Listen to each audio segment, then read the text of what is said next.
लड़का बाहर खड़ा हुआ है और बार बार मुझसे कह रहा है कि टखला बोलो करके। मैं नहीं बोलूंगा, मैं नहीं, मैं जब सही वक्त आएगा मैं वहां जाकर, अबे दूर से तो कोई भी बोल लेता है, उसके घर में जाऊंगा, उसके गढ़ में जाऊंगा और बोलूंगा ये टखले बैठ, बहुत बहुत शुक्रिया। कहा कि अगर मुसलमानों को इस मुल्क के अंदर अगर कुरान पढ़ना है तो वो पाकिस्तान चले जाए। भारतीय जनता पार्टी का एक मिनिस्टर ये कह रहा है कि कुरान पढ़ना है, तो देखिए इससे बढ़कर खूबसूरती क्या होती है।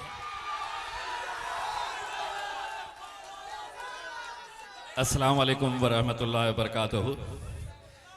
देखिए हमारी बड़ी खुशनसीबी है कि मैं जिन्हें बार बार सुनना पसंद करता हूँ, आज अल्हम्दुलिल्लाह मंजर भोपाली साहब, गौहर कानपुरी साहब, लता हयाजी तीनों भी यहाँ पर मौजूद है।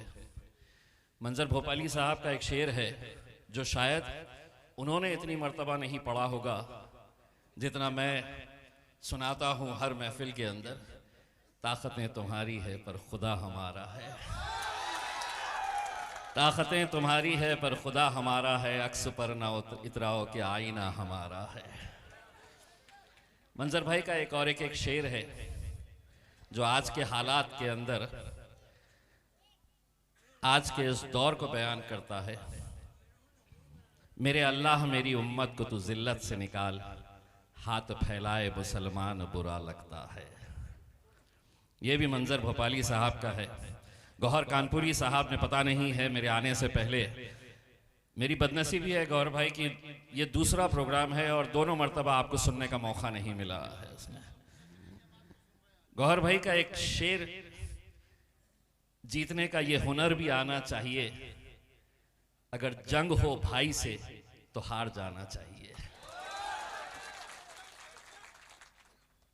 मतलब ये देखिएगा आप, इसकी गहराई के अंदर जाइए।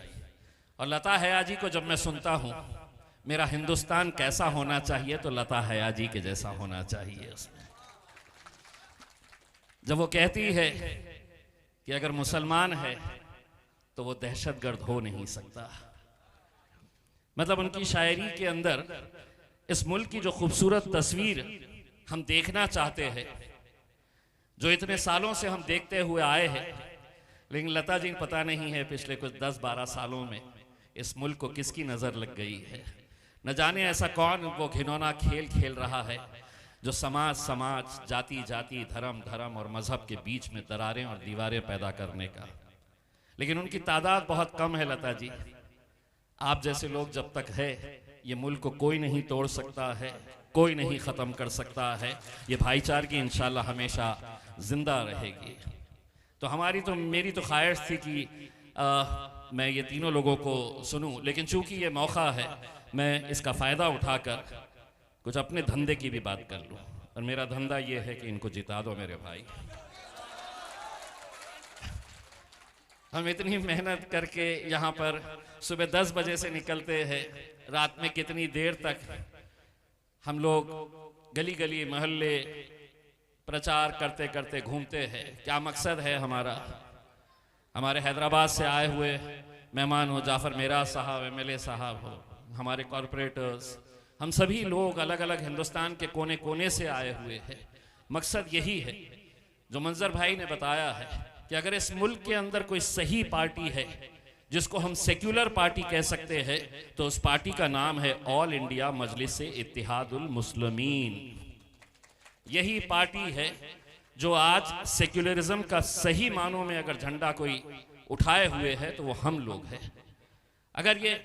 अगर मुसलमानों को कोई, जैसा तेजस्वी यादव ने कल कहा, असदुद्दीन अवैसी साहब के बारे में जब उनसे पूछा गया कि आपने MIM को क्यों नहीं साथ में लिया, तो उन्होंने ये कहा कि हम एक्सट्रीमिस्ट यानी कि कट्टरपंथियों के लिए हमारे पास कोई जगह नहीं है।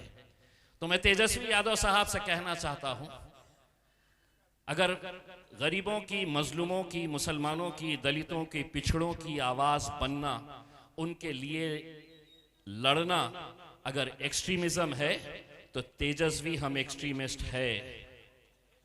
बिल्कुल हम कबूल करते हैं हम एक्सट्रीमिस्ट है करके। उसमें शायद अगर तुम इस कौम के साथ इंसाफ करते तो असदुद्दीन अवैसी और हमारी पार्टी को यहां पर कोई जगह नहीं मिलती। तुमने हमारे साथ धोखा दिया इतने सालों तक, महज 5 साल के बाद आते हैं, खस्मे वादे नए नए सपने दिखाते हैं और चले जाते हैं। गौर भाई, 15 साल पहले जब हम इस सरजमीन के ऊपर आए थे, यकीन नहीं होता था कि हिंदुस्तान के अंदर एक ऐसा इलाका भी है जिसे हम सीमांचल कहते हैं। न रास्ते थे, इतनी बदहाली थी कि एक सवाल पैदा होता था कि एक हिंदुस्तान के अंदर ये दूसरा कौन सा इलाका है कि जहां पर इंसान तो बसते हैं लेकिन इंसानों जैसी जिंदगी उन्हें नहीं मिल रही थी। आज कम से कम 15 साल पहले ये हालत थी। छोटे छोटे गांव में जब जाते थे, जाफर मिराज साहब और मैं सुबह सुबह निकलते थे, न खाने पीने के लिए कुछ रहता था, कभी केले मिल गए तो ऐसा लगता था कि आज तो बड़ा खाने के लिए बहुत बेहतरीन चीज मिल गई है। लेकिन उस वक्त जाकर मोबाइल के अंदर लोगों को बताना पड़ता था ये है बैरिस्टर असदुद्दीन अवैसी साहब, ये हैदराबाद के हमारे सांसद है करके। लोग देखते थे, हम वो वीडियो जबरदस्ती दिखाते थे गांवों के अंदर जा जाके, वहां पर बिजली नहीं रहती थी। आज अल्हम्दुलिल्लाह जब हम उसी गांव के अंदर जाते हैं तो कितना भी बुजुर्ग शख्स क्यों ना हो या छोटा बच्चा क्यों ना हो, वो हमें देखता है और ये कहता है ये पतंग छाप वाले हैं, ये असदुद्दीन अवैसी के पार्टी वाले लोग आए हैं। और ये तब्दीली अगर आई है, इसका सेहरा अगर किसी के सर जाता है तो वो सिर्फ एक शख्स के। पार्लियामेंट के अंदर तो 550 MP से, मेंबर ऑफ पार्लियामेंट से, बिहार से भी बहुत लोग जाते हैं, लेकिन सीमांचल के लिए सबसे ज्यादा आवाज किसी ने पार्लियामेंट के अंदर लगाई है तो वो मेरा और आपका कायद बैरिस्टर असदुद्दीन अवैसी है मेरे भाई।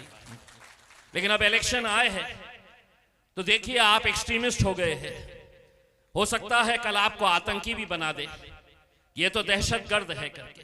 क्या एक्सट्रीमिज्म हम कर रहे हैं? क्या हमारा हक मांगना?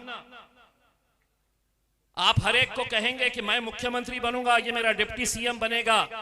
हमने इतने सालों तक सिर्फ दरी बिछाने का काम किए हैं। स्टेज के ऊपर तुम बैठते थे और हमारी आवाम सामने बैठती थी। अब हमने उनको एक पैगाम दिया है, अगर स्टेज लगेगा, उस कुर्सी के ऊपर अगर तेजस्वी बैठेगा, राहुल गांधी बैठेगा, शरद पवार बैठेगा, तो एक कुर्सी मेरे कायद बैरिस्टर असदुद्दीन अवैसी की भी होगी वहां पर। गए वो जमाने, गए वो दौर जब तुम हमारे साथ खेला करते थे। और आज महाराष्ट्र के एक बीजेपी के मिनिस्टर ने, आपको यकीन नहीं होगा कि ऐसी बातें, उसने ये कहा कि अगर मुसलमानों को इस मुल्क के अंदर अगर कुरान पढ़ना है तो वो पाकिस्तान चले जाए। भारतीय जनता पार्टी का एक मिनिस्टर ये कह रहा है कि कुरान पढ़ना है तो देखिए इससे बढ़कर खूबसूरती क्या होती है। आप आपका धर्म मानिए, आपको जो ग्रंथ पढ़ना है आप पढ़िए, आप जिस देवी देवताओं का आदर करते हैं, प्रणाम करते हैं, आप करिए। लेकिन आपको किसने ये इख्तियार दिया है मेरे मजहब के बारे में, मेरे नबी के बारे में, मेरे मजहब के बारे में बार बार इस तरह के सवाल उठाना? ये इसलिए उठा रहे हैं कि कहीं ना कहीं उन्हें ये बात पता चल चुकी है कि हम जाओ कहीं पर, ये कौम अलग अलग फिरकों में बढ़ चुकी है, अलग अलग जमातों के अंदर बढ़ चुकी है। इसीलिए उन्हें ऐसा लगता है कि मैं जिनकी वजह से हमारा वजूद है, हमारी पहचान है, हमारी शिनाख्त है, जिनके लिए हमारी जान कुर्बान है, उस नबी करीम सल्लल्लाहु अलैहि वसल्लम के खिलाफ अगर गुस्ताखी होती है तो उसके बावजूद भी कोई मुस्लिम लीडर खड़े नहीं होता है। अगर सरकार की नाक में अगर कोई दम करता है तो वो महाराष्ट्र के अंदर मजलिस इत्तेहादुल मुस्लिमीन का आपका ये बेटा, आपका भाई इम्तियाज जलील करता है उसके अंदर। जब मुझसे ये कहा गया कि तुम ये रैली नहीं निकाल सकते, जब एक महाराज ने हमारे हुजूर के खिलाफ गुस्ताखी की तो मुझसे कहा गया कि आप ये रैली नहीं निकाल सकते। मैंने कहा कि तू तेरी ताकत लगा ले। पुलिस आई मेरे घर पे और उन्होंने कहा कि आपको परमिशन नहीं दी जा रही है, ये रैली नहीं निकाल सकते हैं करके। मैं बोला तुम्हें मालूम है कि किसके नाम के ऊपर ये रैली निकल रही है? ये सियासी रैली नहीं है जिसके ऊपर कोई झंडा लगाकर हम जाएंगे करके। हम एक पैगाम देने के लिए आए हैं कि हम हर चीज बर्दाश्त कर सकते हैं, गुस्ताख रसूल को हम कभी बर्दाश्त नहीं करेंगे। मुझसे कहा कि तुम निकल ही नहीं सकते हैं, तुमको परमिशन ही नहीं है, तो मैंने उसको साफ तरीके से कहा आप लोगों की ताकत है, आप लोगों की दुआएं हैं। तो मैंने उससे कहा कि तू तेरी ताकत लगा ले मुझे रोकने के लिए, मैं मेरी ताकत लगाकर तुझे बताता हूं कि मैं बंबई कैसे पहुंचता हूं करके उसमें। और अल्हम्दुलिल्लाह हमने करके दिखाया। मेरे भाइयों, अगर हम मुत्तहिद नहीं हुए, अगर हम एक जगह के ऊपर नहीं आए, तो आने वाला वक्त इससे बदतर क्या हो सकता है कि तुम्हारे मोहल्ले की मस्जिदों को गिराया जा रहा है, तुम्हारी बच्चियों से कहा जा रहा है कि तुम हिजाब नहीं पहन सकते हैं, तुम्हारे मदरसे बंद कर दिए जा रहे हैं। जिन मदरसों में हमारे उलमा इकराम तैयार हुए हैं, वहां पर कहते हैं कि ये दहशतगर्द तैयार कर रहे हैं करके। अजानों को बंद कर दो, लाउडस्पीकर में हमें आवाज नहीं आनी चाहिए। इससे बढ़कर और क्या चाहिए तुम्हें? किस बात का इंतजार कर रहे हैं? सियासत कोई हारेगा कोई जीतेगा, लेकिन अब भी अगर हम अपने नींद से नहीं जागे तो कब जागोगे? क्या वजह है? यहां पर एक पढ़ा लिखा शख्स कोषाधामन के अंदर हमारे दूसरे उम्मीदवार, उनके खिलाफ जो शख्स खड़ा हुआ है वहां पे, आज उसकी एक गाड़ी जा रही थी, उस गाड़ी के ऊपर लिखा हुआ था मुसीबत के वक्त, क्या नाम है मास्टर, मुसीबत के वक्त मुजाहिद, कोरोना के वक्त मुजाहिद, परेशानी के वक्त मुजाहिद। मैं बोला नीचे और भी लिख दे, बेईमानी के वक्त मुजाहिद, हरामखोरी के वक्त मुजाहिद, दलाली के वक्त मुजाहिद। ऐसे लीडर बनाओगे तुम? क्या सोचते हैं गैर कौम के लोग कि क्या इतने बड़े समाज के अंदर कोई पढ़ा लिखा अच्छा शरीफ इंसान नहीं है?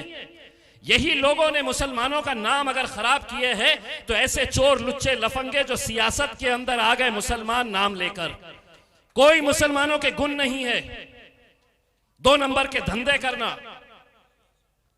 आज मेरे भाई, ये इलेक्शन आपको लग रहा होगा कि वकील साहब लड़ रहे हैं करके, 1 हफ्ता बचा हुआ है, अपने अपने नाम बदल दो। 1 हफ्ते के लिए कोई तुम्हारे नाम से पुकारे तो कह दो मेरा नाम नहीं है, मैंने नाम बदल दिया है। इनका नाम आप खुद रख लो और बोलो कि ये इलेक्शन ये नहीं लड़ रहे हैं, मैं लड़ रहा हूं करके, तब जाकर हम ये जीत हासिल करेंगे करके। और सिर्फ जाते जाते इतना कहना चाहूंगा, ये जीत के अंदर कुछ एमएलए जीत कर आएंगे, तो इससे सबसे बड़ी ताकत किसको मिलेगी? ताकत मिलेगी मेरे कायद बैरिस्टर असदुद्दीन अवैसी साहब को, जिन्हें आज लोग टूटता हुआ देखना चाह रहे हैं, कमजोर होता हुआ, खत्म होता हुआ देखना चाह रहे हैं। 14 तारीख के दिन हम भी ये मौका चाहते हैं आप लोगों के जरिए कि सिर्फ बिहार में जश्न नहीं मनाना चाहिए, पूरा हिंदुस्तान जश्न मनाना चाहिए आप लोगों की वजह से। उसमें इंशाल्लाह मैं और सुनने के लिए आया था। ये एक लड़का बाहर खड़ा हुआ है और बार बार मुझसे कह रहा है कि टखला बोलो करके। मैं नहीं बोलूंगा,